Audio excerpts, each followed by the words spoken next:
Chapter 18. Origin of the Constitution, the Executive, Congress, local legislatures, the Army and Navy, justice, slavery, political corruption, the foreign element, absence of principle, associations, the know-nothings, the press and its power, religion, the church, the clergy. Before concluding this volume, it will be proper to offer a few remarks upon American institutions, and such of their effects as are obvious to a temporary resident in the States. In apology for my own incompetence, I must again remind the reader that these are merely surface observations, offered in accordance with the preface to this work. The Constitution demands the first notice. When our American colonies succeeded in throwing off the yoke of England, it became necessary for them to choose a form of government. No country ever started under such happy auspices. It had just concluded a successful struggle with one of the greatest empires in the world. Its attitude of independence was sympathized with by the enthusiastic spirits of Europe, and had even gained the respect of that upright monarch, on receiving the first ambassador from his revolted colonies. Addressed him with these memorable words: "I was the last man in England to acknowledge the independence of America. But, being secured, I shall be the last man in England to violate it." Thus circumstanced, each of the 13 states, with the exception of Rhode Island, sent delegates to Philadelphia to deliberate on the form of government which should be adopted. This deliberative assembly of a free people presented a sublime spectacle in the eyes of nations. After 2 years of consideration, and considerable differences of opinion, it was decided that the monarchical traditions of the Old World were effete and obsolete. And accordingly a purely republican constitution was promulgated, under which the United States have become a rich and powerful nation. It is gratifying to an English person to know that the constitution of the States was derived in great measure from that of England, enlarged, and divested of those which were deemed its objectionable features. The different states had previously possessed local assemblies, and governors, and the institutions connected with slavery. The last remain to this day in pretty much the same state as when they were bequeathed by England to America. Washington entered upon the office of President in 1789, and discharged its duties, as he did those of every other station, with that high-souled and disinterested patriotism which render him as worthy to be imitated as admired. There are 3 authorities, the President, the Senate, and the House of Representatives, all elected by the people, thus their acts are to a certain extent expressive of the popular will. The President is elected by universal suffrage, once in 4 years. He receives a salary of 5,000 L.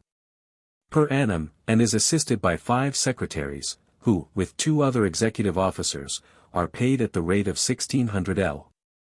a year. This officer has considerable power and enormous patronage. He makes treaties, which merely require the ratification of the Senate. He grants pardons, and may place his veto on the acts of the 2 other estates, provided that they have not been returned by 2/3 of the members of the respective houses. There are 62 senators, or 2 from each state. These are elected by the local legislatures for a term of 6 years, and 1/3 of the number retire every 2 years. Each senator must be 30 years of age.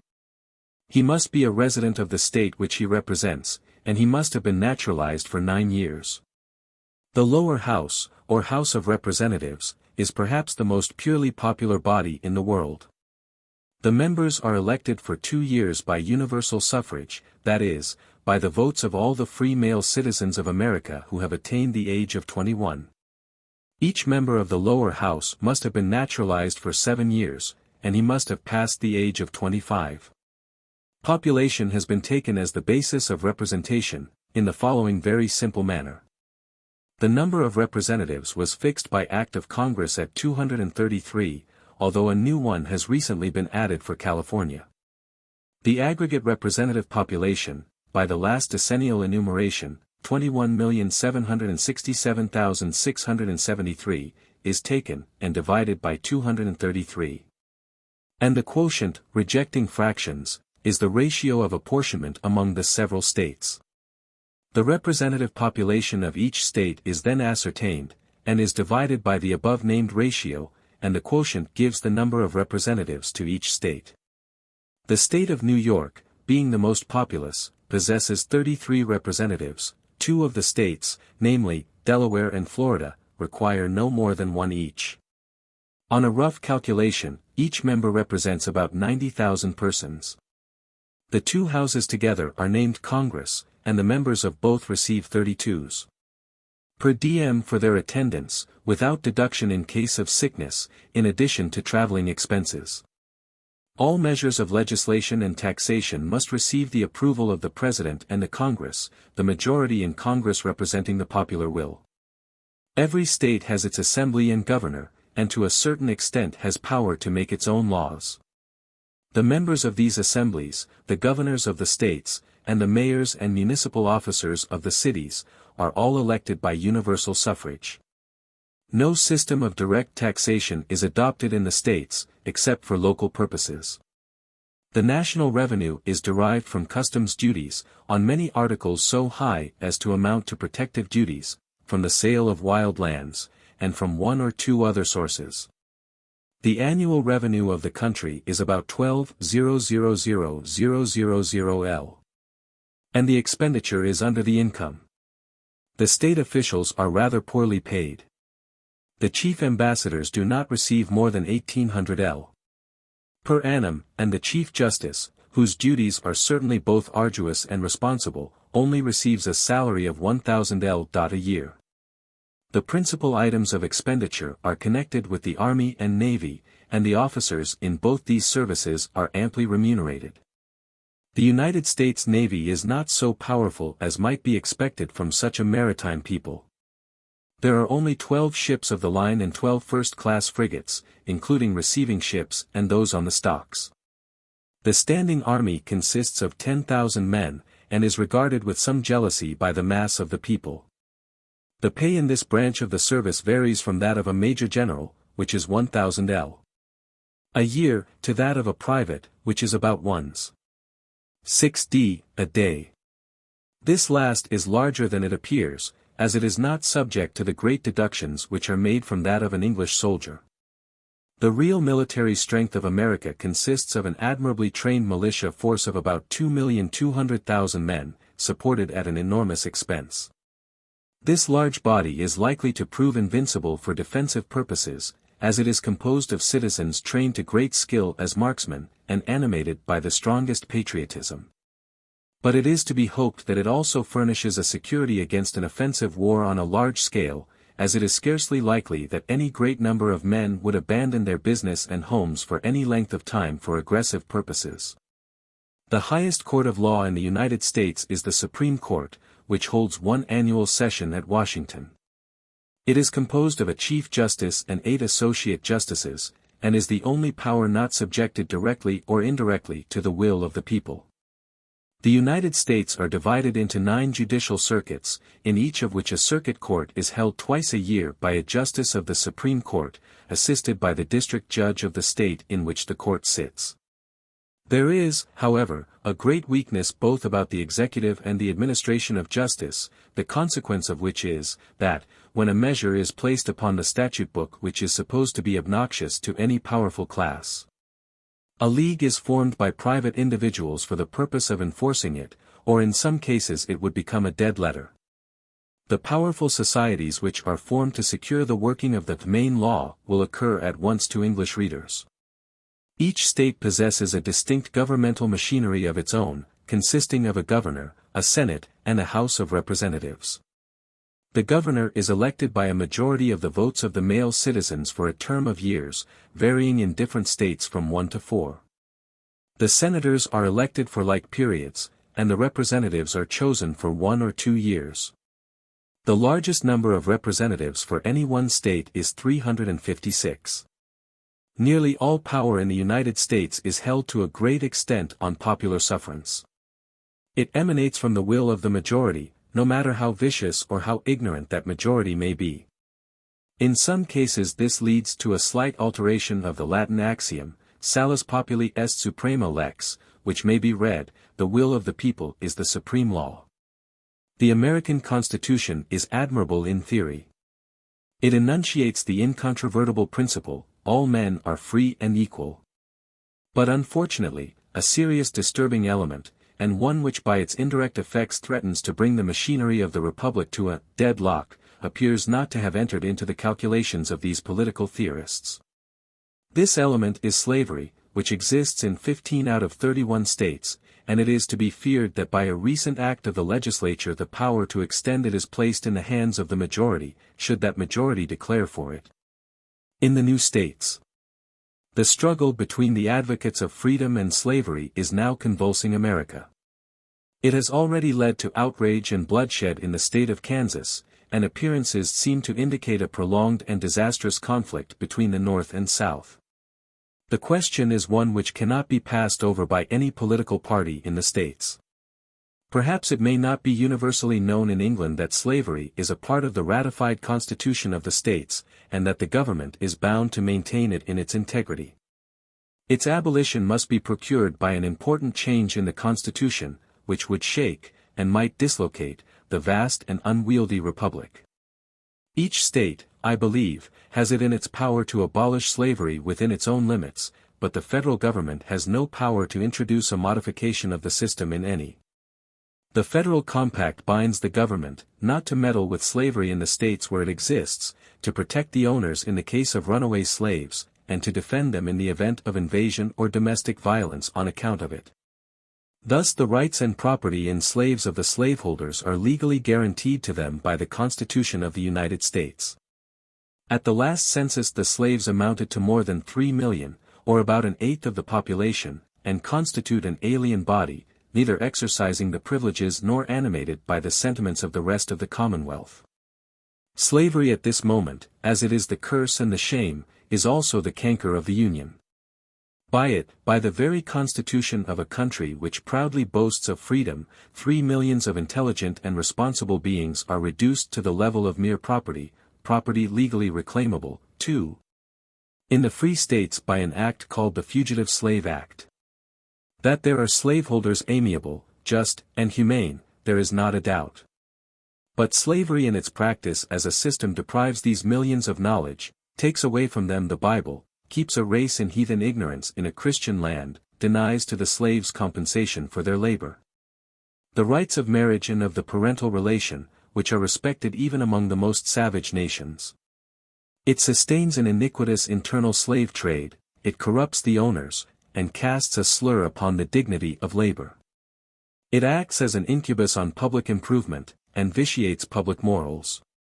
And it proves a very formidable obstacle to religion, advancement, and national unity, and so long as it shall remain a part of the American Constitution, it gives a living lie to the imposing declaration, all men are free and equal. Where the whole machinery of government is capable of being changed or modified by the will of the people while the written constitution remains, and where hereditary and territorial differences of opinion exist on very important subjects. It is not surprising that party spirit should run very high. Where the highest offices in the state are neither lucrative enough nor permanent enough to tempt ambition, where, in addition, their occupants are appointed by the president merely for a short term, and where the highest dignity frequently precedes a lifelong obscurity, the notoriety of party leadership offers a great inducement to the aspiring. Party spirit pervades the middle and lower ranks, every man, almost every woman, belongs to some party or other, and aspires to some political influence. Any person who takes a prominent part either in local or general politics is attacked on the platform and by the press, with a fierceness, a scurrility, and a vulgarity which spare not even the sanctity of private life. The men of wealth, education, and talent, who have little either to gain or lose, and who would not yield up any carefully adopted principle to the insensate clamor of an unbridled populace, stand aloof from public affairs. With very few exceptions. The men of letters, the wealthy merchants, the successful in any profession, are not to be met with in the political arena, and frequently abstain even from voting at the elections. This indisposition to mix in politics probably arises both from the coarse abuse which assails public men, and from the admitted inability, under present circumstances, to stem the tide of corrupt practices, mob law, and intimidation, which are placing the United States under a tyranny as severe as that of any privileged class, the despotism of a turbulent and unenlightened majority. Numbers are represented exclusively, and partly in consequence. Property, character, and stake in the country are the last things which would be deemed desirable in a candidate for popular favor.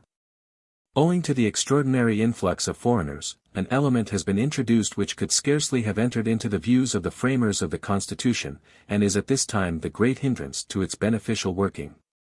The large numbers of Irish Romanists who have emigrated to the States, and whose feelings are too often disaffected and anti-American, evade the naturalization laws, and, by surreptitiously obtaining votes, exercise a most mischievous influence upon the elections.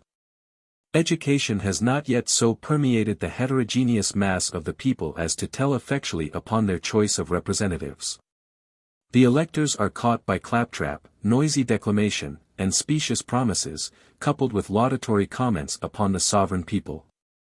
As the times for the elections approach, the candidates of the weaker party endeavor to obtain favor and notoriety by leading a popular cry. The declamatory vehemence with which certain members of the Democratic Party endeavored to fasten a quarrel upon England at the close of 1855 is a specimen of the political capital which is too often relied upon in the States.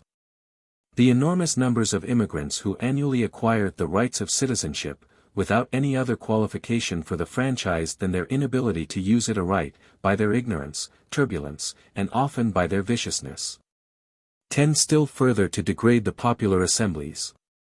It is useless to speculate upon the position in which America would be without the introduction of this terrible foreign element. It may be admitted that the Republican form of government has not had a fair trial. Its present state gives rise to serious doubts in the minds of many thinking men in the States, whether it can long continue in its present form.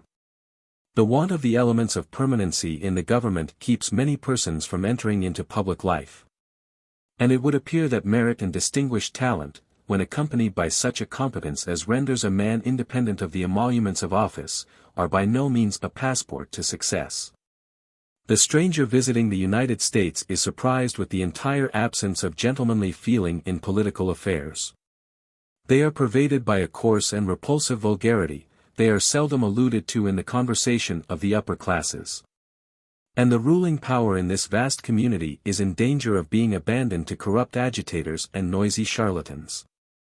The President, the members of Congress, and to a still greater extent the members of the state legislatures, are the delegates of a tyrannical majority rather than the representatives of the people.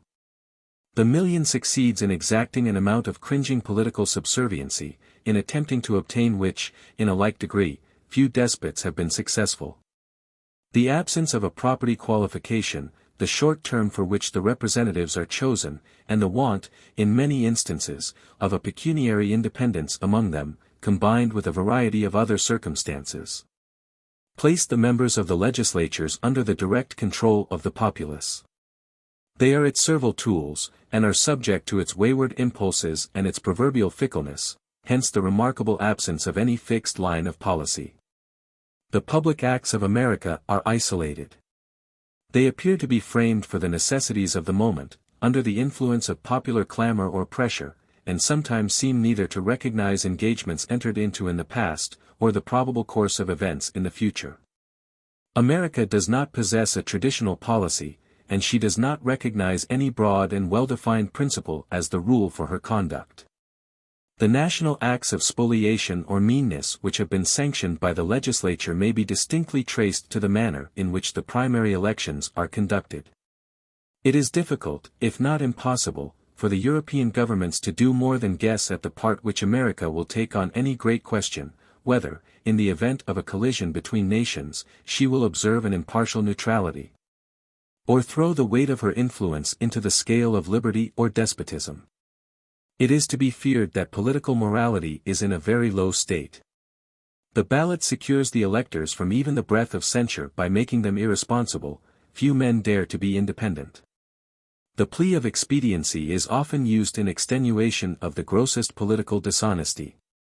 To obtain political favor or position a man must stoop very low, he must cultivate the goodwill of the ignorant and the vicious. He must excite and minister to the passions of the people. He must flatter the bad, and assail the honorable with unmerited opprobrium.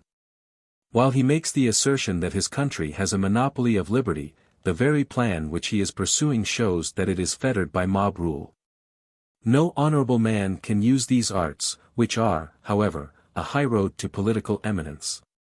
It is scarcely necessary to remark upon the effect which is produced in society generally by this political corruption. The want of a general and high standard of morality is very apparent.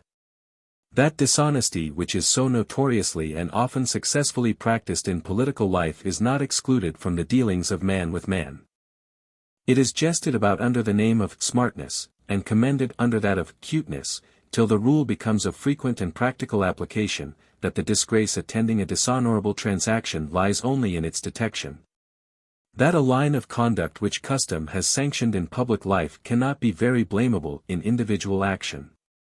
While the avenues to distinction in public life are in great measure closed against men of honor, wealth offers a sure road to eminence, and the acquisition of it is the great object followed. It is often sought and obtained by means from which considerations of honesty and morality are omitted. But there is not, as with us, that righteous censorship of public opinion which brands dishonesty with infamy, and places the offender apart, in a splendid leprosy, from the society to which he hoped wealth would be a passport. If you listen to the conversation in cars, steamboats, and hotels, you become painfully impressed with the absence of moral truth which pervades the country. The success of Barnum, the immense popularity of his infamous autobiography, and the pride which large numbers feel in his success, instance the perverted moral sense which is very much the result of the absence of principle in public life. For the example of men in the highest positions in a state must influence the masses powerfully either for good or evil. A species of moral obliquity pervades a large class of the community, by which the individuals composing it are prevented from discerning between truth and falsehood, except as either tends to their own personal aggrandizement.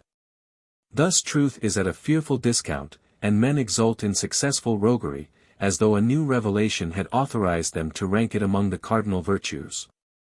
These remarks apply to a class, unfortunately a very numerous one, of the existence of which none are more painfully conscious than the good among the Americans themselves.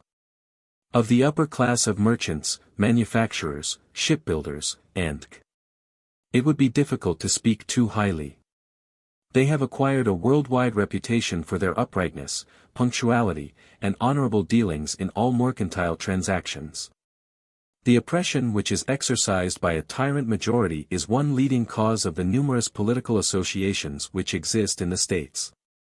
They are the weapons with which the weaker side combats the numerically superior party. When a number of persons hit upon a grievance, real or supposed, they unite themselves into a society, and invite delegates from other districts.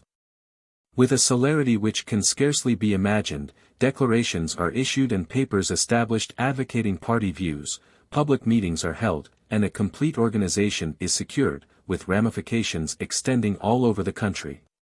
A formidable and compact body thus arises, and it occasionally happens that such a society, originating in the weakness of a minority, becomes strong enough to dictate a course of action to the executive. Of all the associations ever formed, none promise to exercise so important an influence as that of the Know-Nothings, or the American Party. It arose out of the terrific spread of a recognized evil, namely, the power exercised upon the legislature by foreigners, more especially by the Irish Romanists. The great influx of aliens, chiefly Irish and Germans, who speedily or unscrupulously obtained the franchise, had caused much alarm throughout the country. It was seen that the former, being under the temporal and spiritual domination of their priests, and through them under an Italian prince, were exerting a most baneful influence upon the republican institutions of the states. Already in 2 or more states the Romanists had organized themselves to interfere with the management of the public schools. This alarm paved the way for the rapid extension of the new party, which first made its appearance before men's eyes with a secret organization and enormous political machinery. Its success was unprecedented.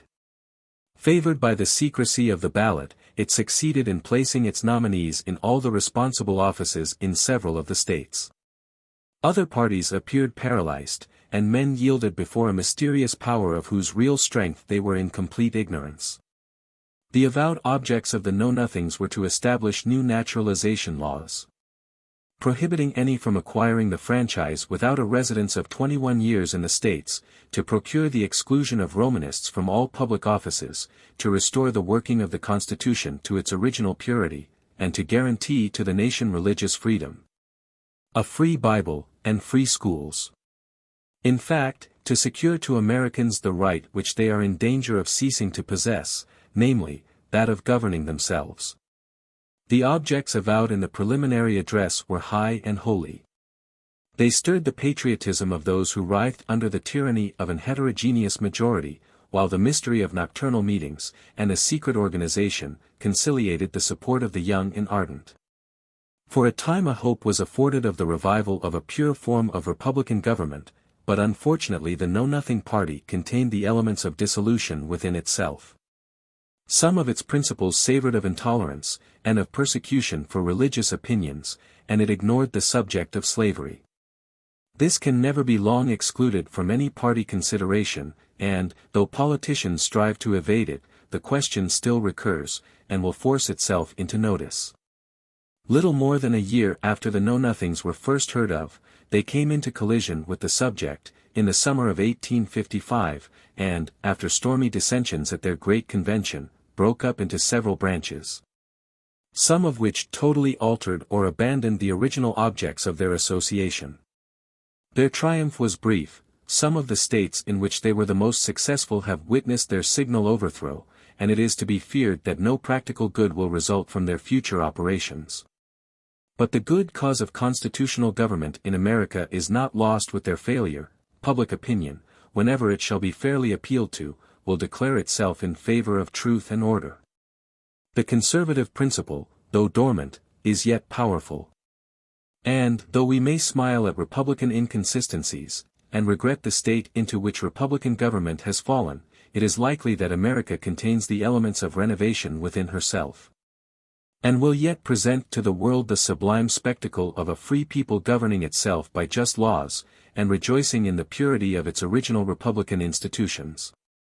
At several of the state elections at the close of 1855 the Know-Nothing succeeded in placing their nominees in public offices, partly by an abandonment of some of their original aims. The newspaper press is one of the most extraordinary features in the United States.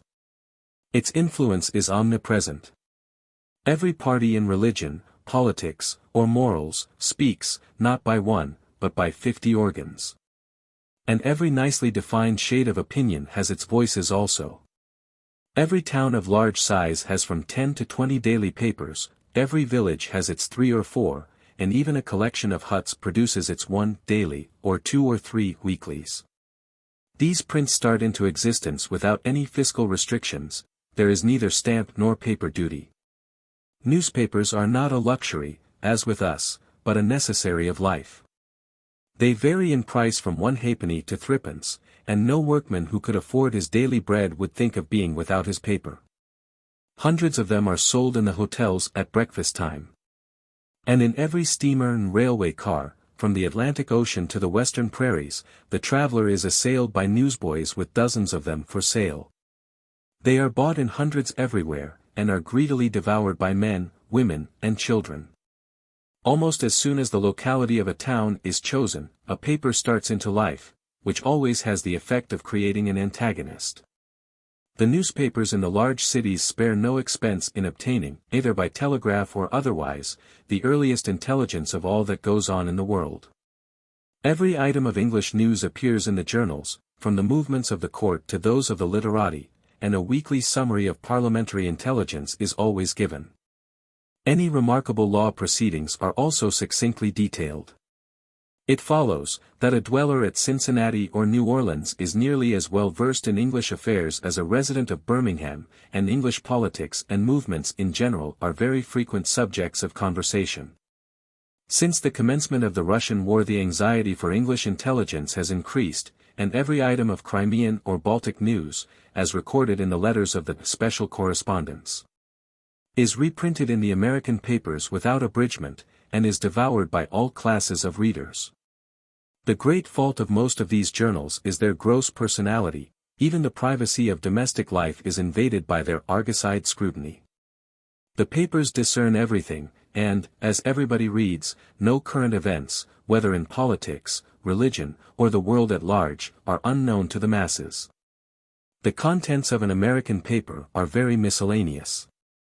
Besides the news of the day, it contains congressional and legal reports, exciting fiction, and reports of sermons, religious discussions, and religious anniversaries.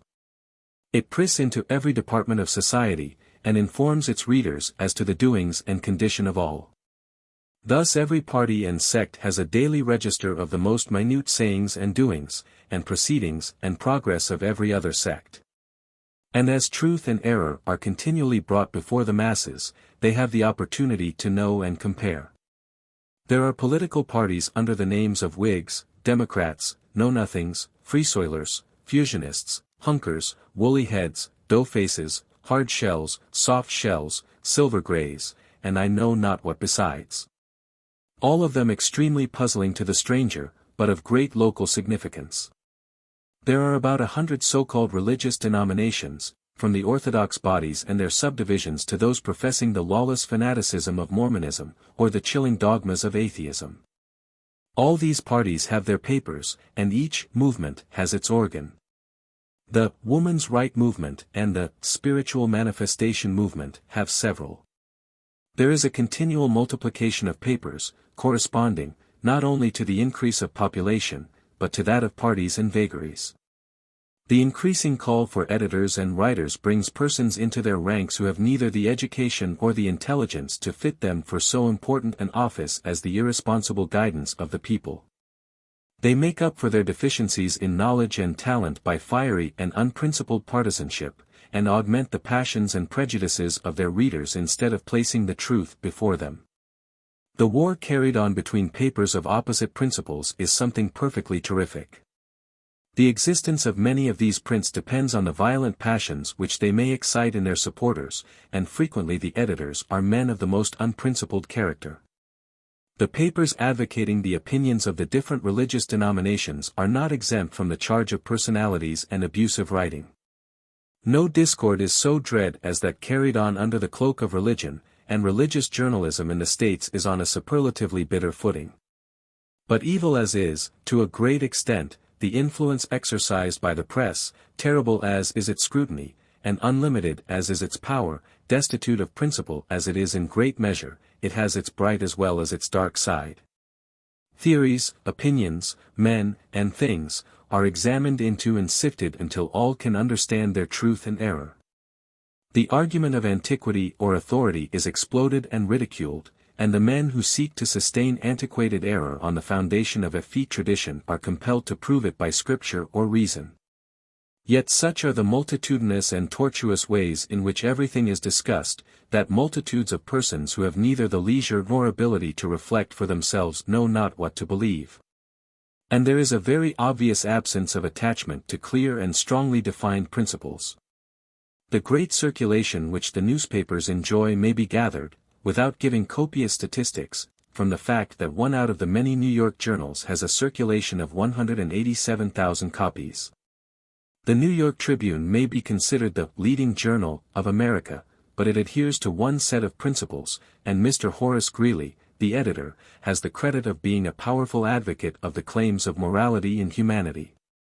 There are now about 400 daily newspapers in the States. Their aggregate circulation is over 800,000 copies. There are 2,217 weekly papers, with an aggregate circulation of 3,100,057 copies. And the total aggregate circulation of all the prints is about 5,400,000 copies. In 1 year about 423 million copies of newspapers were printed and circulated. It is impossible for a stranger to form any estimate of the influence really possessed by religion in America. I saw nothing which led me to doubt the assertion made by persons who have opportunities of forming an opinion, that America and Scotland are the two most religious countries in the world. The Sabbath is well observed, not only, as might be expected, in the New England states, but in the large cities of the Union. And even on the coasts of the Pacific the legislature of California has passed an act for its better observance in that state. It is probable that, in a country where business pursuits and keen competition are carried to such an unheard of extent, all classes feel the need of rest on the seventh day, and regard the Sabbath as a physical necessity. The churches of all denominations are filled to overflowing, the proportion of communicants to attendance is very large, and the foreign missions, and other religious societies, are supported on a scale of remarkable liberality. There is no established church or dominant religious persuasion in the States. There are no national endowments, all are on the same footing, and live or die as they obtain the suffrages of the people. While the state does not recognize any one form of religion, it might be expected that she would assist the ministers of all.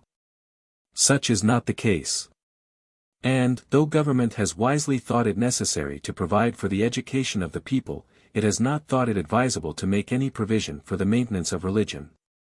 Every one worships after his own fashion.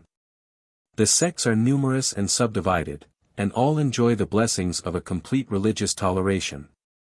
Strange sects have arisen, the very names of which are scarcely known in England, and each has numerous adherents.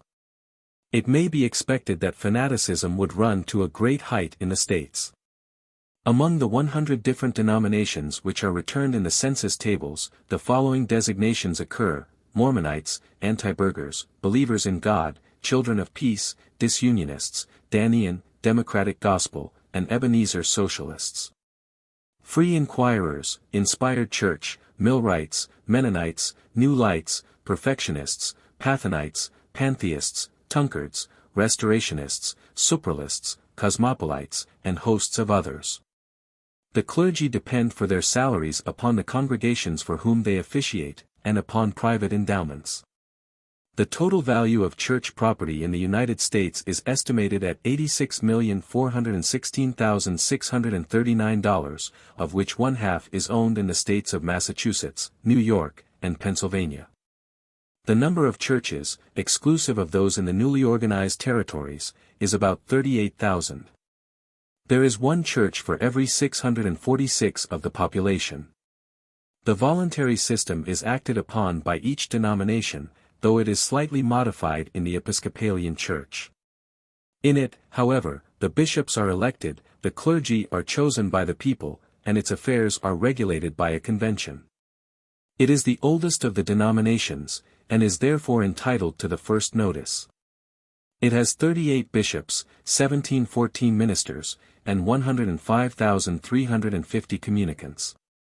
It has 1422 churches, and its church property is estimated at $11,261,970. A large number of the educated and wealthy are members of this body. Its formularies, with the exception of some omissions and alterations, are the same as those of the Church of England. Some of its bishops are men of very high attainments. Dr. McIlvaine, the Bishop of Ohio, is a man of great learning and piety, and is well known in England by his theological writings. The Methodists are the largest religious body in America. As at home, they have their strong sectional differences, but they are very useful, and are particularly acceptable to the lower orders of society, and among the colored population. They possess 12,467 churches, 8,389 ministers, and 1,672,519 communicants, and the value of their church property exceeds $14 million. The Presbyterians are perhaps the most important of the religious bodies, as regards influence, education, and wealth. Their stronghold is in New England. They have 7,752 congregations, 5,807 ministers, and 680,021 communicants. Their church property is of the value of $14 million. The Baptists are very numerous. They have 8,181 churches, 8,525 ministers, 1,058,754 communicants, and church property to the amount of $10,931,382. The Congregationalists possess 1,674 churches, 1,848 ministers, and 207,609 communicants. Their property is of the value of $7,973,962. The Roman Catholics possessed at the date of the last census 1112 churches, and church property to the amount of $9 million. There is church accommodation for about 14 million persons, or considerably more than half the population. There are 35,000 Sabbath schools, with 250,000 teachers, and 2,500,000 scholars. Besides the large number of churches, religious services are held in many schools and courthouses, and even in forests and fields. The dissemination of the Bible is on the increase. In last year the Bible Society distributed upwards of 11 million copies. The Society for Religious Publications employed 1,300 colporteurs, and effected sales during the year to the amount of $526,000. The principle of the religious societies are for the observance of the Sabbath, for temperance, anti-slavery objects, home missions, foreign missions, and the last general receipts of all these societies were $3,053,535. In the state of Massachusetts the Unitarians are a very influential body, numbering many of the most intellectual and highly educated of the population. These, however, are divided upon the amount of divinity with which they shall invest our Lord. The hostile spirit which animates some of the religious journals has been already noticed. There is frequently a good deal of rivalry between the members of the different sects. But the way in which the ministers of the orthodox denominations act harmoniously together for the general good is one of the most pleasing features in America. The charitable religious associations are on a gigantic scale, and are conducted with a liberality to which we in England are strangers. The foreign missions are on a peculiarly excellent system, and the self-denying labors and zeal of their missionaries are fully recognized by all who have come in contact with them. No difficulty is experienced in obtaining money for these objects. It is only necessary to state that a certain sum is required, and, without setting any begging machinery to work, donations exceeding the amount flow in from all quarters. Altogether it would appear from the data which are given that the religious state of America is far more satisfactory than could be expected from so heterogeneous a population. The New England states possess to a great extent the externals of religion, and inherit in a modified degree the principles of their Puritan ancestors. And the New Englanders have emigrated westward in large numbers, carrying with them to the newly settled states the leaven of religion and morality. The churches of every denomination are crowded, and within my observation by as many gentlemen as ladies, but that class of aspiring spirits, known under the name of Young America, boasts a perfect freedom from religious observances of every kind. There is a creed known by the name of Universalism, which is a compound of antinomianism with several other forms of error, and embraces tens of thousands within its pale. It often verges upon the most complete pantheism, and is very popular with large numbers of the youth of America. There is a considerable amount of excitement kept up by the religious bodies in the shape of public reunions, congregational soirees, and the like, producing a species of religious dissipation, very unfavorable, I should suppose, to the growth of true piety. This system, besides aiding the natural restlessness of the American character, gives rise to a good deal of spurious religion, and shortens the lives and impairs the usefulness of the ministers by straining and exhausting their physical energies. To the honor of the clergy of the United States it must be observed that they keep remarkably clear from party politics, contrasting in this respect very favorably with the priests of the Church of Rome, who throw the weight of their influence into the scale of extreme democracy and fanatical excesses.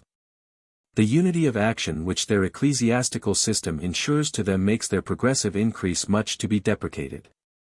It is owing in great measure to the efforts of the ministers of religion that the unbending principles of truth and right have any hold upon the masses. They are ever to be found on the side of rational and constitutional liberty in its extreme form, as opposed to license and anarchy, and they give the form of practical action to the better feelings of the human mind. Amid the great difficulties with which they are surrounded, owing to the want of any fixed principles of right among the masses, they are ever seeking to impress upon the public mind that the undeviating laws of morality and truth cannot be violated with impunity any more by millions than by individuals, and that to nations, as to individuals, the day of reckoning must sooner or later arrive. The voluntary system in religion, as it exists in its unmodified form in America, has one serious attendant evil.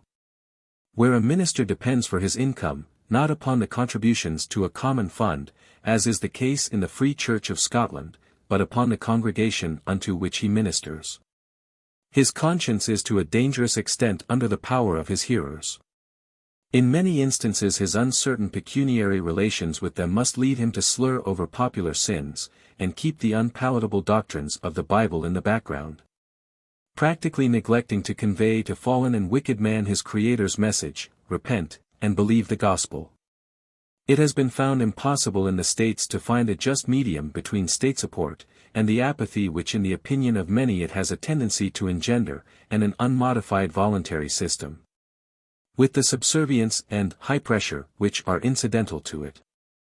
Be this as it may, the clergy of the United States deserve the highest honor for their high standard of morality, the fervor of their ministrations, the zeal of their practice, and their abstinence from politics. Chapter 19. General remarks continued, the common schools, their defect, difficulties, management of the schools, the free academy, railways, telegraphs, poverty, literature, advantages for emigrants, difficulties of emigrants, peace or war, concluding observations. At a time when the deficiencies of our own educational system are so strongly felt, it may be well to give an outline of that pursued in the States. The following statistics, taken from the last census, show that our transatlantic brethren have made great progress in moral and intellectual interests. At the period when the enumeration was made there were 80,958 public schools, with 91,966 teachers, and 2,890,507 scholars, 119 colleges, with 11,903 students, 44 schools of theology, 36 schools of medicine, and 16 schools of law. $50 million were annually spent for education, and the proportion of scholars to the community was as 1 to 5. But it is to the common school system that the attention should be particularly directed. I may premise that it has one unavoidable defect, namely, the absence of religious instruction. It would be neither possible nor right to educate the children in any denominational creed, or to instruct them in any particular doctrinal system, but would it not, to take the lowest ground, be both prudent and politic to give them a knowledge of the Bible, as the only undeviating rule and standard of truth and right? May not the obliquity of moral vision, which is allowed to exist among a large class of Americans, be in some degree chargeable to those who have the care of their education, who do not place before them, as a part of their instruction, those principles of truth and morality, which, as revealed in Holy Scripture, lay the whole universe under obligations to obedience?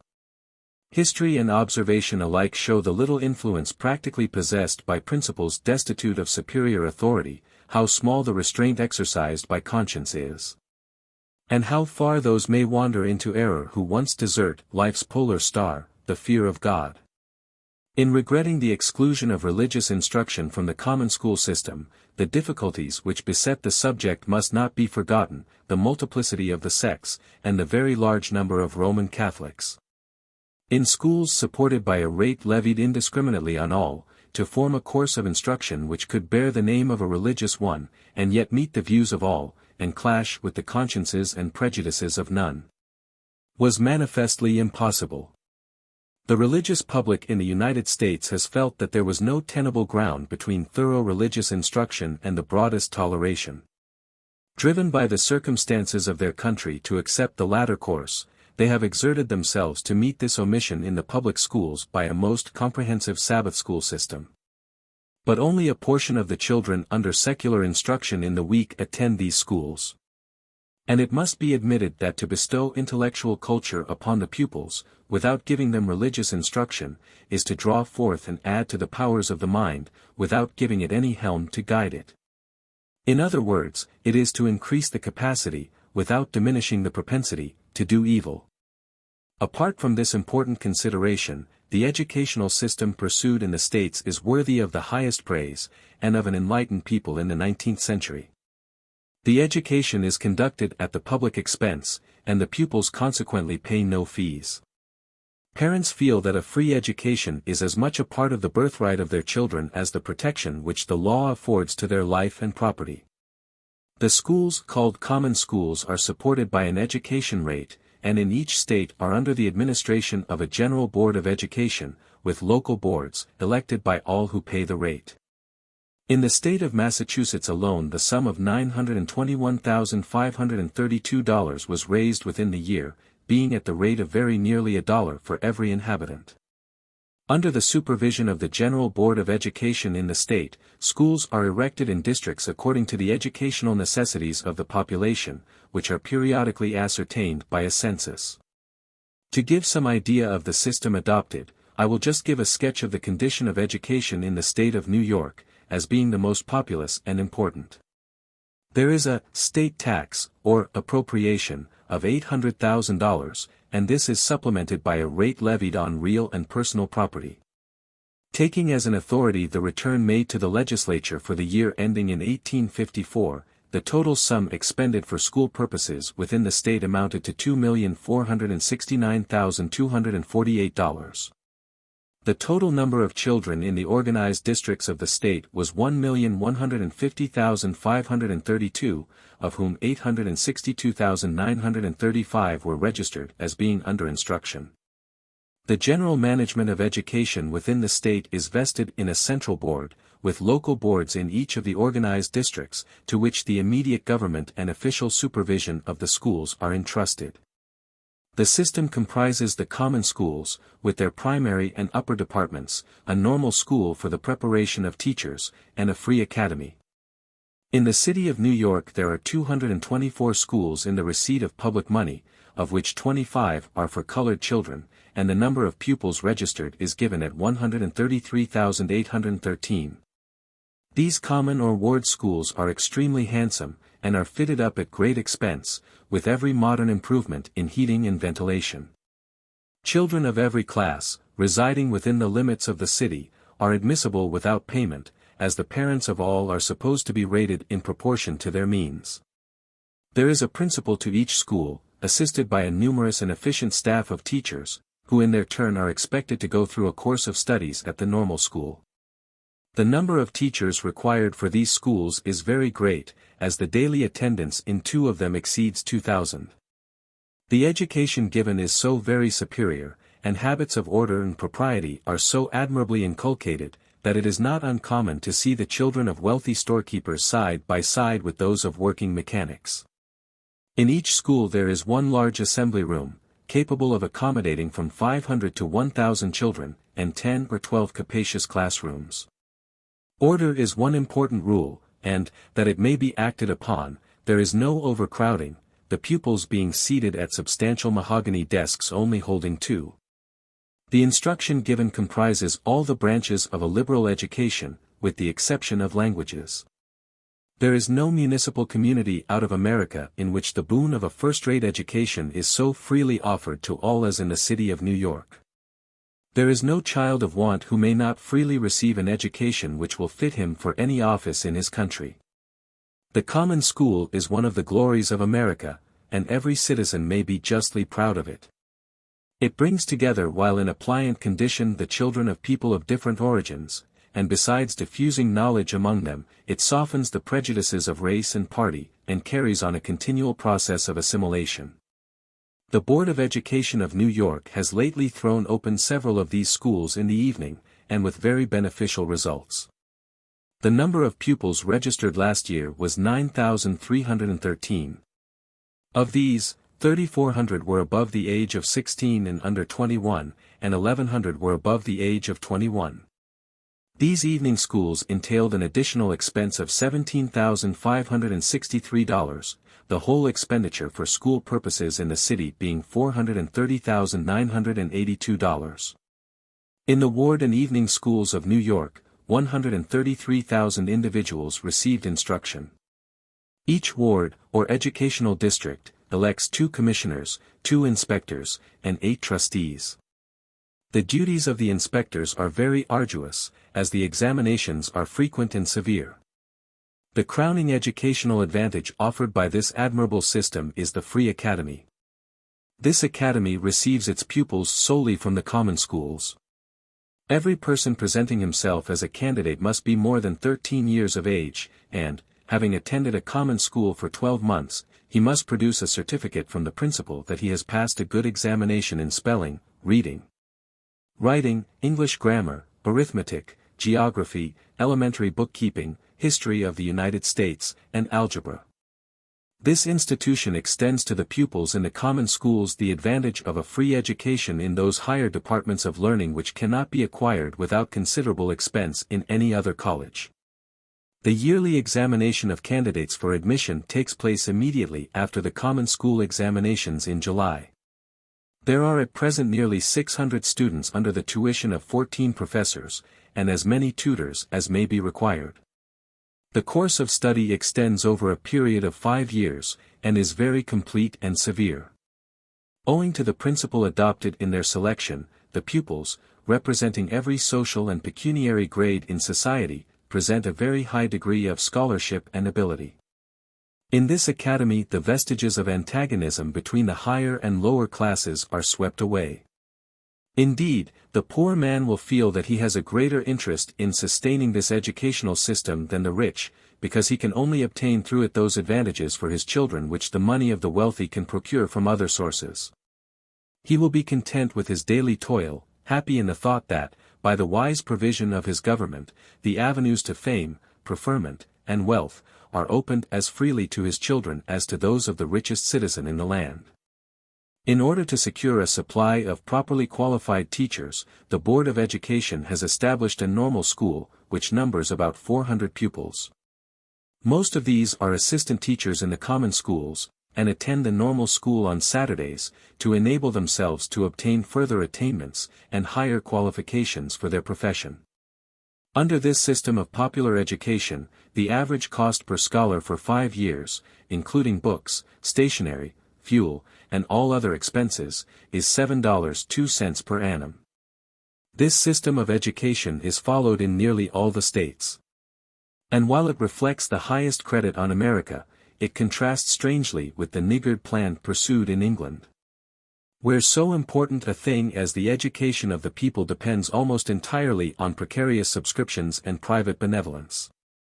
With a gratuitous and comprehensive educational system, it may excite some surprise that the citizens of New York and other of the populous cities are compelled to supplement the common schools with those for the shoeless, the ragged, and the vicious, very much on the plan of our Scotch and English ragged schools. Already the large cities of the New World are approximating to the condition of those in the Old, in producing a subsidence or deposit of the drunken, the dissolute, the vicious, and the wretched. With parents of this class, education for their offspring is considered of no importance, and the benevolent founders of these schools are compelled to offer material inducements to the children to attend, in the shape of food and clothing. At these schools, in place of the cleanly, neat, and superior appearance of the children in the common schools, dirt, rags, shoeless feet, and pallid, vicious, precocious countenances are to be seen. Nothing destroys so effectually the external distinguishing peculiarities of race as the habit of evil. There is a uniformity of expression invariably produced, which is most painful. These children are early taught to look upon virtue only as a cloak to be worn by the rich. This dangerous and increasing class in New York is composed almost entirely of foreign immigrants. The instruction in these schools is given principally by ladies of high station and education. It is a noble feature in New York high life, and in process of time may diminish the gulf which is widening between the different classes, and may lessen the hideous contrasts which are presented between princely fortunes on the one hand, and vicious poverty on the other. Taking the various schools throughout the Union, it is estimated that between 4 million and 5 million individuals are at this time receiving education. To turn from the social to the material features of the United States, their system of internal communication deserves a brief notice, for by it their resources have been developed to a prodigious extent.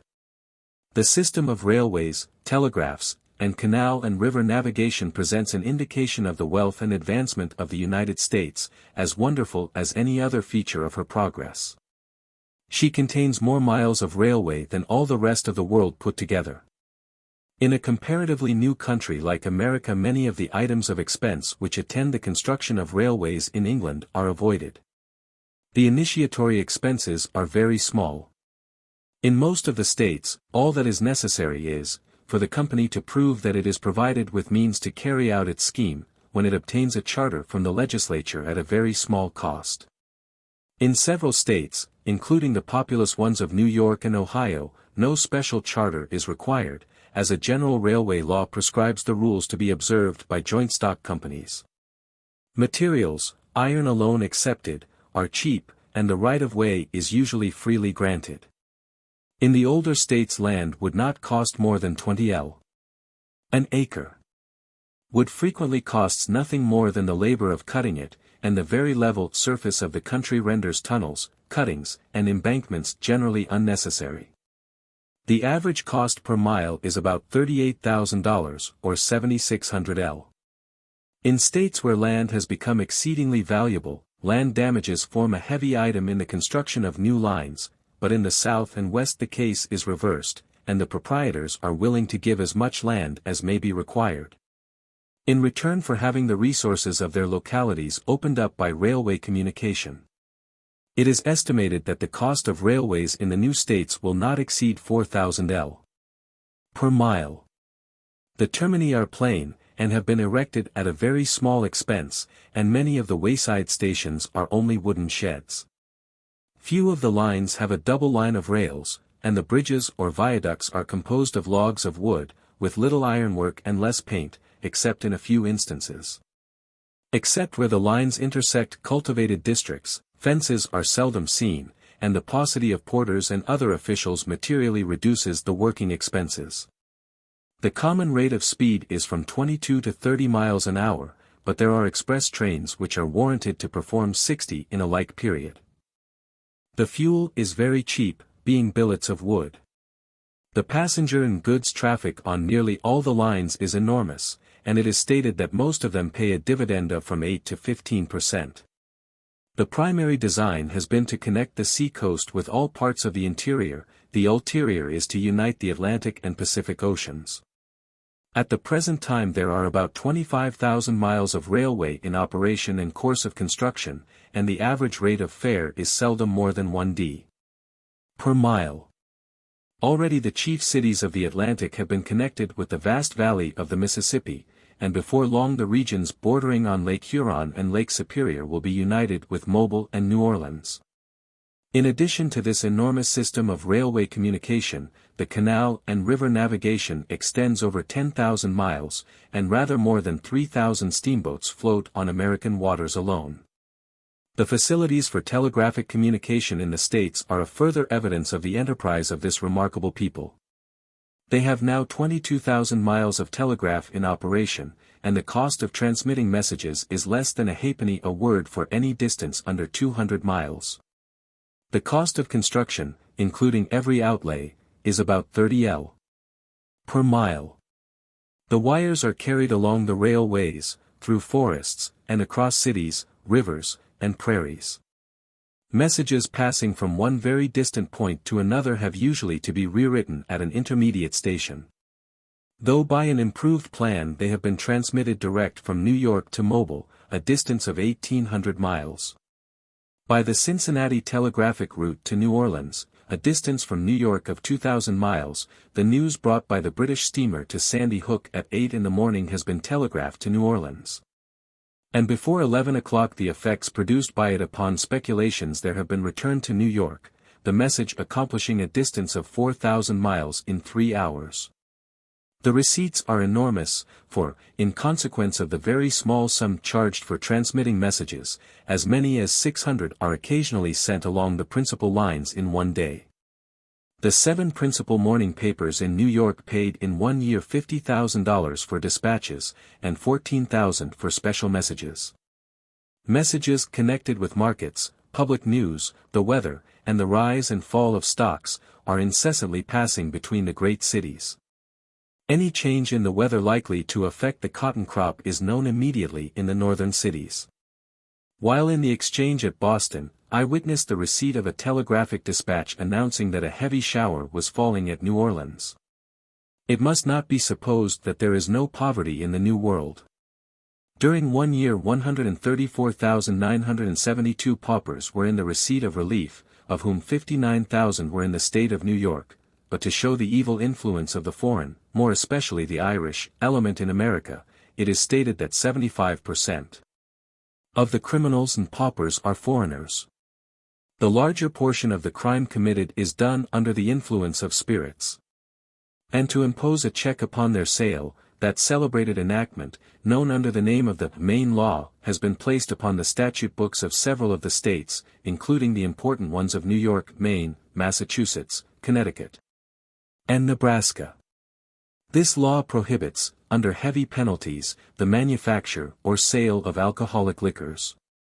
It has been passed in obedience to the will of the people, as declared at the elections. And though to us its provisions seem somewhat arbitrary, its working has produced very salutary effects. When so much importance is attached to education, and such a liberal provision is made for it, it is to be expected that a taste for reading would be universally diffused.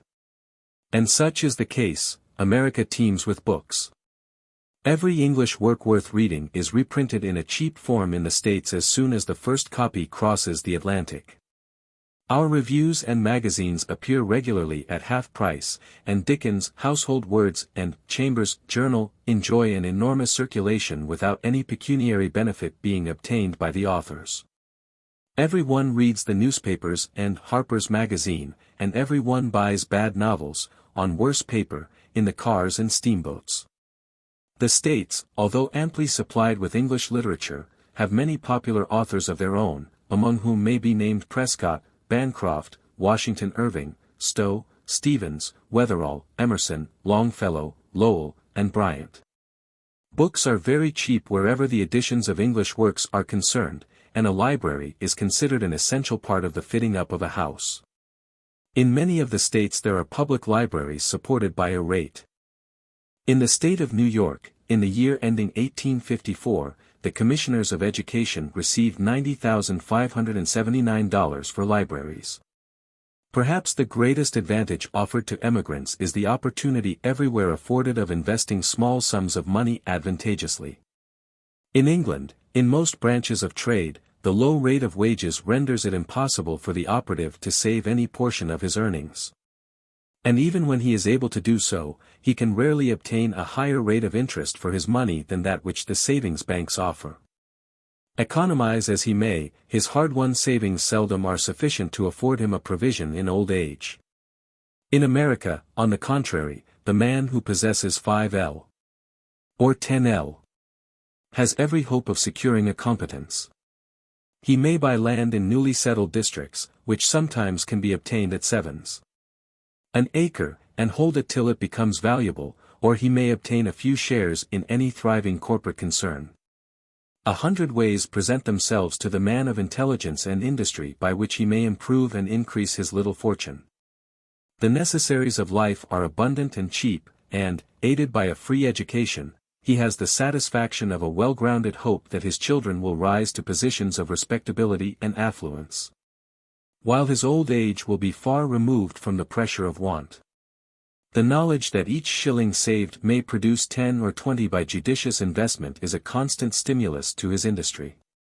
Yet, from all that I have seen and heard, I should think that Canada West offers a more advantageous field for emigrants.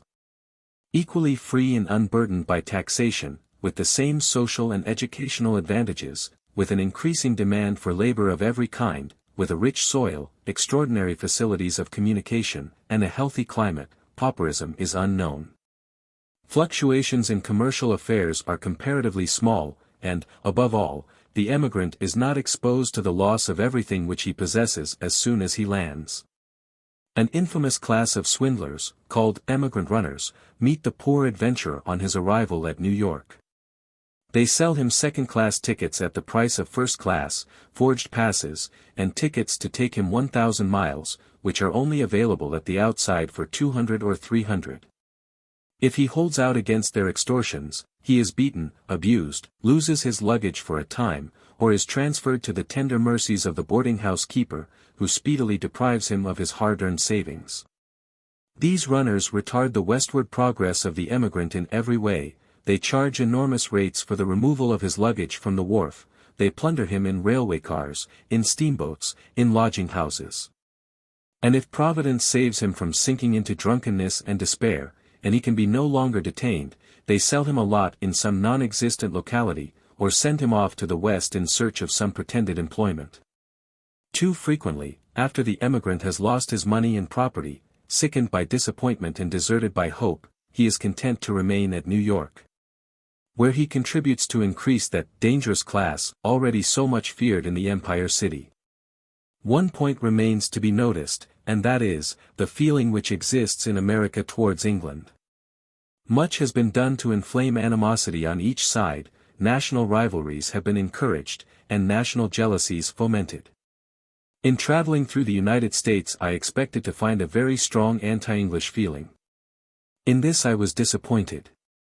It is true that I scarcely ever entered a car, steamboat, or hotel, without hearing England made a topic of discussion in connection with the war. But, except on a few occasions in the West, I never heard any other than kindly feelings expressed towards our country. A few individuals would prognosticate failure and disaster, and glory in the anticipation of a busting up. But these were generally colonels of militia, or newly arrived Irish emigrants. These last certainly are very noisy enemies, and are quite ready to subscribe to the maxim, that wherever England possesses an interest, there an American wrong exists. Some of the papers likewise write against England in no very measured terms. But it must be borne in mind that declamatory speaking and writing are the safety valves of a free community, and the papers from which our opinion of American feeling is generally taken do not represent even a respectable minority in the nation. American commercial interests are closely interwoven with ours, and, Brother Jonathan, would not lightly go against his own interests by rushing into war on slight pretenses. While I was dining at an hotel in one of the great American cities, a gentleman proposed to an English friend of his to drink success to Old England. Nearly 200 students of a well-known college were present, and one of them begged to join in drinking the toast on behalf of his fellow students. For, he added, we, in common with the educated youth of America, look upon England as upon a venerated mother. I have frequently heard this sentiment expressed in public places, and have often heard it remarked that kindly feeling towards England is on the increase in society. The news of the victory of the Alma was received with rejoicing. The heroic self-sacrifice of the cavalry at Balaclava excited enthusiastic admiration, and the glorious stand at Inkerman taught the Americans that their aged parent could still defend the cause of freedom with the vigor of youth. The disasters of the winter, and the gloomy months of inaction which succeeded it, had the effect of damping their sympathies.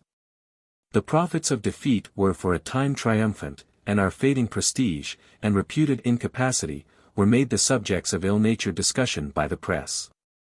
But when the news of the fall of Sebastopol arrived, the tone of the papers changed, and, relying on the oblivious memories of their readers, they declared that they had always prophesied the demolition of Russia. The telegraphic report of the victory was received with rejoicing, and the ship which conveyed it to Boston was saluted with 31 guns by the state's artillery. The glory of the Republic is based upon its advanced social principles and its successful prosecution of the arts of peace. As the old military despotisms cannot compete with it in wealth and enlightenment, so it attempts no competition with them in standing armies and the arts of war. National vanity is a failing of the Americans, and, if their military prowess had never been proved before, they might seek to display it on European soil. But their successful struggle with England in the War of Independence renders any such display unnecessary. The institutions of the states do not date from the military ages of the world, and the federal constitution has made no provision for offensive war. The feeling of the educated classes, and of an immense majority in the free states, is believed to be essentially English. Despotism and freedom can never unite. And whatever may be the declamations of the Democratic Party, the opinion of those who are acquainted with the state of popular feeling is that, if the question were seriously mooted, a war with England or a Russian alliance would secure to the promoters of either the indignation and contempt which they would deserve. It is earnestly to be hoped, and I trust that it may be believed, that none of us will live to see the day when two nations, so closely allied by blood, religion, and the love of freedom, shall engage in a horrible and fratricidal war. Such of the foregoing remarks as apply to the results of the vitiation of the pure form of republican government delivered to America by Washington, I have hazarded with very great diffidence. In England we know very little of the United States, and, however candid the intentions of a tourist may be, it is difficult in a short residence in the country so completely to throw off certain prejudices and misapprehensions as to proceed to the delineation of its social characteristics with any degree of fairness and accuracy. The similarity of language, and to a great extent of customs and manners, renders one prone rather to enter into continual comparisons of America with England than to look at her from the point from which she really ought to be viewed, namely, herself. There are, however, certain salient points which present themselves to the interested observer, and I have endeavored to approach these in as candid a spirit as possible, not exaggerating obvious faults, where there is so much to commend and admire. The following remarks were lately made to me by a liberal and enlightened American on the misapprehensions of British observers. The great fault of English travelers in this land very often is that they see all things through spectacles which have been graduated to the age and narrow local dimensions of things in England. And because things here are new, and all that is good, instead of being concentrated into a narrow space so as to be seen at one glance, is widely diffused so as not to be easily gauged, because, in other words, it is the spring here and not the autumn, and our advance has the step of youth instead of the measured walk of age. And because our refinements have not the precise customs to which they have been accustomed at home, they turn away in mighty dissatisfaction. There are excellences in varieties, and things which differ may both be good. Chapter 20. The America, a gloomy departure, an ugly night, morning at Halifax, our new passengers, babies, Captain Leach, a day at sea, clippers and steamers, a storm, an Atlantic moonlight, unpleasant sensations, a gale, Inkerman. Conclusion. On reaching Boston I found that my passage had been taken in the Cunard steamer America, reputed to be the slowest and wettest of the whole line. Some of my kind American friends, anxious to induce me to remain for the winter with them, had exaggerated the dangers and discomforts of a winter passage. The December storms, the 3 days spent in crossing the Newfoundland banks, steaming at half speed with fog bells ringing and foghorns blowing, the impossibility of going on deck, and the disagreeableness of being shut up in a close-heated saloon. It was with all these slanders against the ship fresh in my recollection that I saw her in dock on the morning of my leaving America, her large, shapeless, wall-sided hull looming darkly through a shower of rain. The friends who had first welcomed me to the States accompanied me to the vessel, rendering my departure from them the more regretful, and scarcely had I taken leave of them when a gun was fired, the lashings were cast off, and our huge wheels began their ceaseless revolutions. It was in some respects a cheerless embarkation. The Indian summer had passed away, the ground was bound by frost, driving showers of sleet were descending, and a cold, howling, wintry wind was sweeping over the waters of Massachusetts Bay. We were considerably retarded between Boston and Halifax by contrary winds. I had retired early to my berth to sleep away the fatigues of several preceding months, and was awoke about midnight by the most deafening accumulation of sounds which ever stunned my ears. I felt that I was bruised, and that the berth was unusually hard and cold. And, after groping about in the pitch darkness, I found that I had been thrown out of it upon the floor, a fact soon made self-evident by my being rolled across the cabin, a peculiarly disagreeable course of locomotion. It was impossible to stand or walk, and in crawling across to my berth I was assailed by my portmanteau, which was projected violently against me. Further sleep for some hours was impossible. Bang! Bang! Would come a heavy wave against the ship's side, close to my ears, as if trying the strength of her timbers. Crash! Crash! As we occasionally shipped heavy seas, would the waves burst over the lofty bulwarks, and with a fall of 7 feet at once come thundering down on the deck above.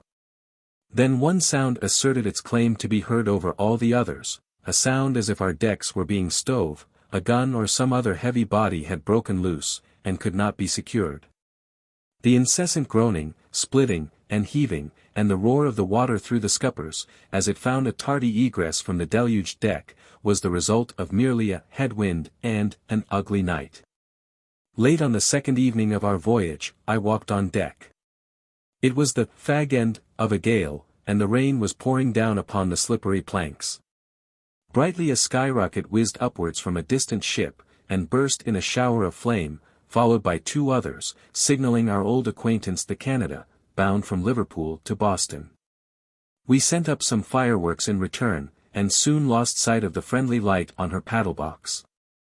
She was the only ship that we saw till we reached the Irish coast. With some of the other passengers, I was on deck at 5 in the morning, to see the lights on the heads of Halifax harbour. It was dark and intensely cold and wet. A shower of rain had frozen on deck during the night, and as it began to melt the water ran off in little sooty rills. Slowly, shivering figures came on deck, men in envelopes of fur, and oilskin capes and coats, with teeth chattering with cold, with wrinkled brows, and blue cold noses. And slowly lightened the clear eastern sky, and the crescent moon and stars disappeared one by one, and gradually the low pine-clad hills of Nova Scotia stood out in dark relief against the light, when, all of a sudden, like a glory, the broad sun rose behind the purple moorlands, and soon hill and town and lake-like bay were bathed in the cold glow of a winter sunrise. It was now 7:30, the morning gun had boomed from the citadel, and, in honor of such an important event as the arrival of the European steamer, it might have been supposed that the inhabitants of the quiet town of Halifax would have been astir. In this idea a Scotch friend and I stepped ashore with the intention of visiting an Indian curiosity shop. In dismal contrast to the early habits which prevail in the American cities, where sleep is yielded to as a necessity, instead of being indulged in as a luxury, we found the shops closed, and, except the people immediately connected with the steamer, none were stirring in the streets but ragged Negroes and squalid-looking Indians. A few cute enterprising Yankees would soon metamorphose the aspect of this city. As an arrogant American once observed to me, it would take a blue nose, a Nova Scotian, as long to put on his hat as for one of our free and enlightened citizens to go from Boston to New Orleans. The appearance of the town was very repulsive. A fall of snow had thawed, and mixing with the dust, store sweepings, cabbage stalks, oyster shells, and other rubbish, had formed a soft and peculiarly penetrating mixture from 3 to 7 inches deep.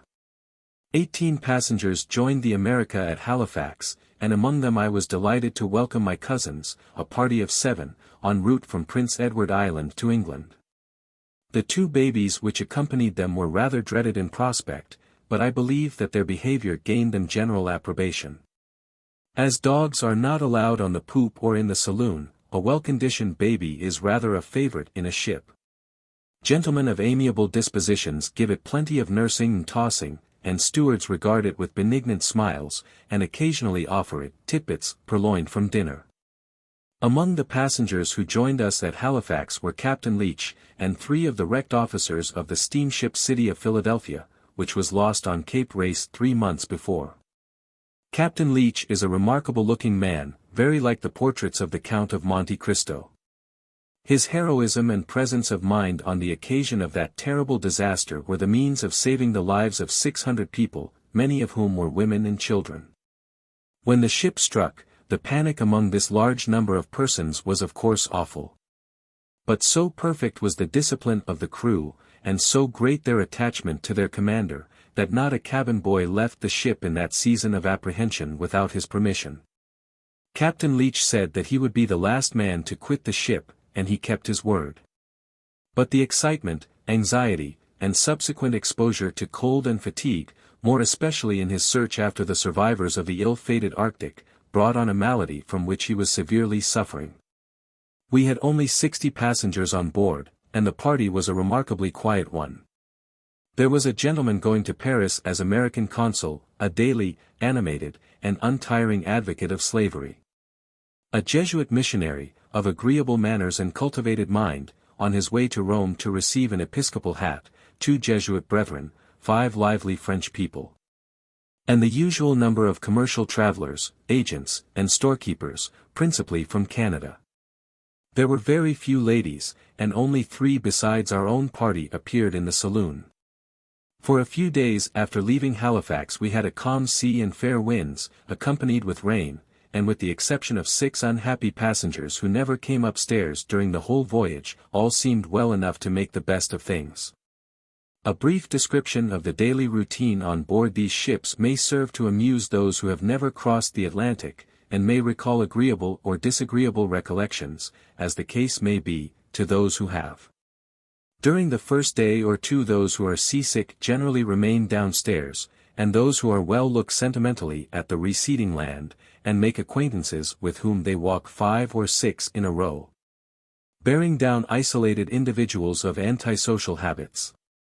After 2 or 3 days have elapsed, people generally lose all interest in the novelty, and settle down to such pursuits as suit them best.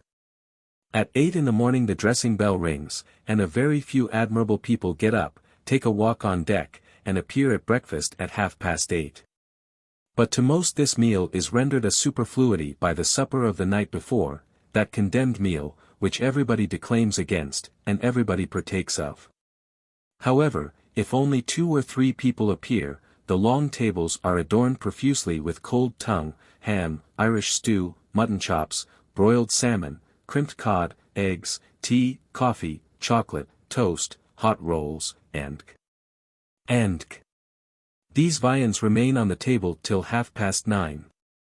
After breakfast some of the idle ones come up and take a promenade on deck, watch the wind, suggest that it has changed a little, look at the course, ask the captain for the 50th time when he expects to be in port, and watch the heaving of the log, when the officer of the watch invariably tells them that the ship is running a knot or 2 faster than her real speed, giving a glance of intelligence at the same time to some knowing person near.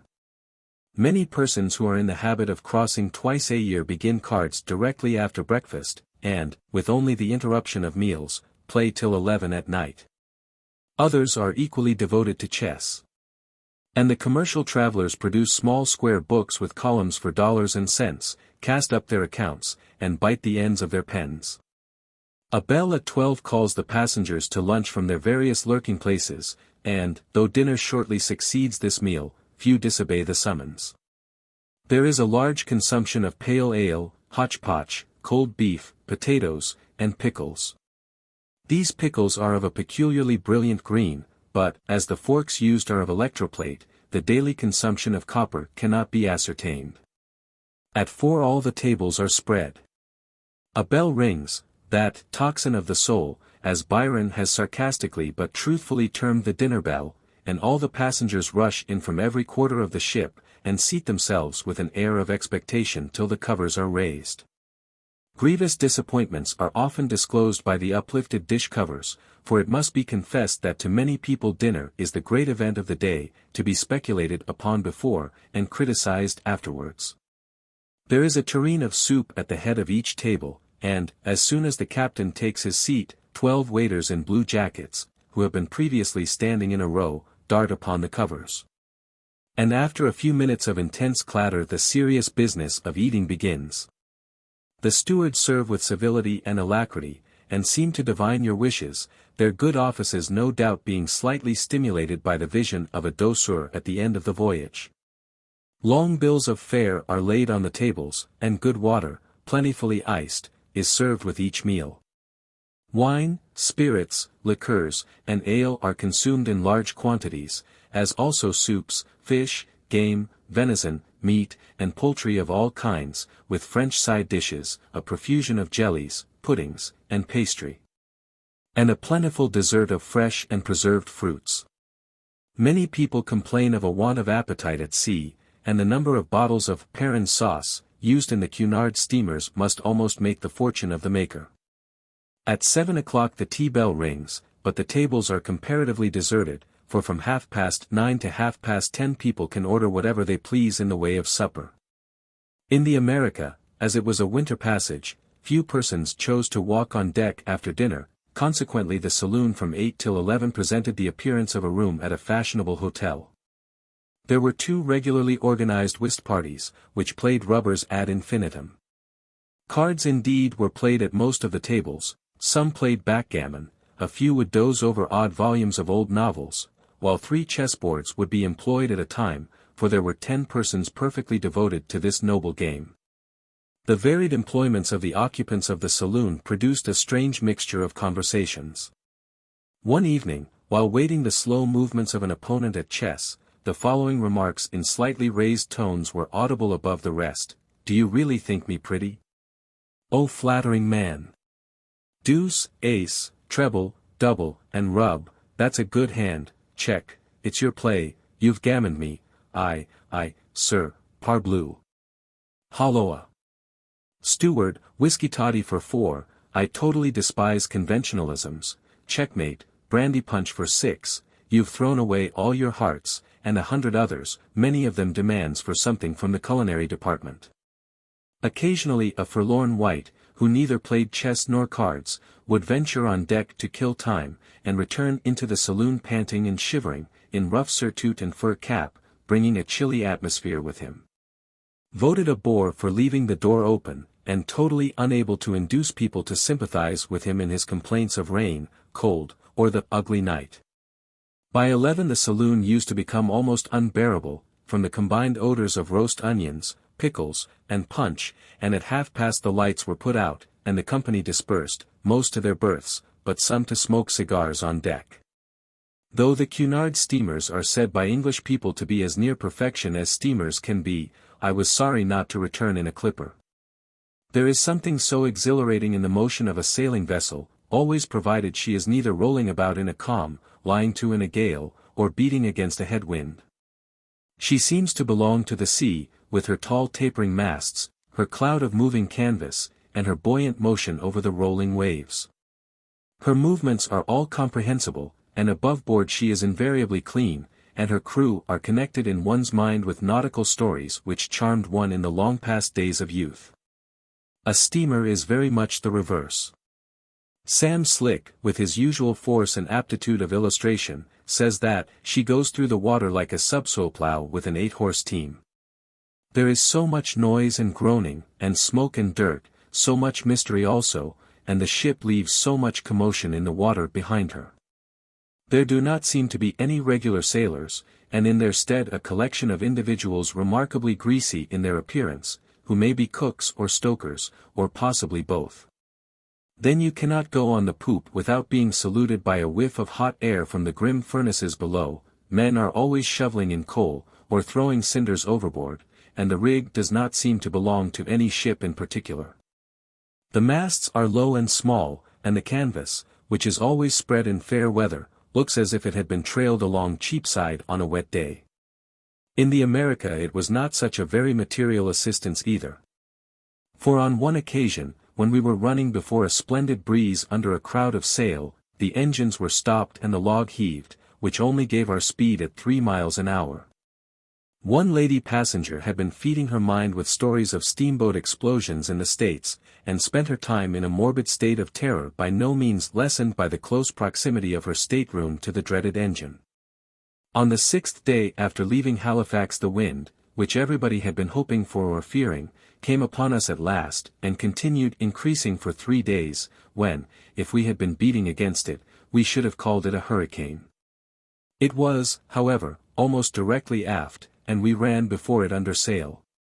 The sky during the 2 days which it lasted was perfectly cloudless, and the sea had that peculiar deep, clear, greenish-blue tint only to be met with far from land. There was a majesty, a sublimity about the prospect from the poop exceeding everything which I had ever seen. There was the mighty ocean showing his power, and here were we poor insignificant creatures overcoming him by virtue of those heaven-sent arts by which man has made fire, flood, and earth the vassals of his will. I had often read of mountain waves, but believed the comparison to be a mere figure of speech till I saw them here, all glorious in their beauty, under the clear blue of a December sky. 2 or 3 long high hills of water seemed to fill up the whole horizon, themselves an aggregate of a countless number of leaping, foam-capped waves, each apparently large enough to overwhelm a ship. Huge green waves seemed to chase us, when, just as they reached the stern, the ship would lift, and they would pass under her. She showed especial capabilities for rolling. She would roll down on one side, the billows seeming ready to burst in foam over her, while the opposite bulwark was 15 or 18 feet above the water, displaying her bright green copper. The nights were more glorious than the days, when the broad full moon would shed her light upon the water with a brilliancy unknown in our foggy clime. It did not look like a wan flat surface, placed flat upon a watery sky, but like a large radiant sphere hanging in space. The view from the wheelhouse was magnificent. The towering waves which came up behind us heaped together by mighty winds, looked like hills of green glass.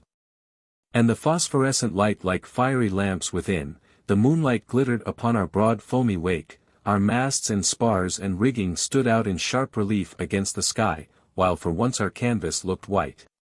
Far in the distance the sharp bow would plunge down into the foam, and then our good ship, rising, would shake her shiny sides, as if in joy at her own buoyancy. The busy hum of men marred not the solitary sacredness of midnight on the Atlantic. The moon walked in brightness, auroras flashed, and meteors flamed, and a sensible presence of deity seemed to pervade the transparent atmosphere in which we were viewing the works of the Lord, and his wonders in the deep. I could scarcely understand how this conjunction of circumstances could produce any but agreeable sensations, but it is a melancholy fact that the saloon emptied and the staterooms filled, and the number of promenaders daily diminished. People began to find the sea an unpleasant fact. I heard no more Byronic quotations about its glad waters, or comments on the splendid run. These were changed into anxious questions as to when we should reach Liverpool. And, if we were in danger. People querulously complained of the ale, hitherto their delight, abused the meat, thought the mulligatawny horrid stuff, and wondered how they could ever have thought plum puddings fit for anything but pigs. Mysterious disappearances were very common. Diligent peripatetics were seen extended on sofas, or feebly promenading under shelter of the bulwarks. While persons who prided themselves on their dignity sustained ignominious falls, or clung to railings in a state of tottering decrepitude, in an attempted progress down the saloon.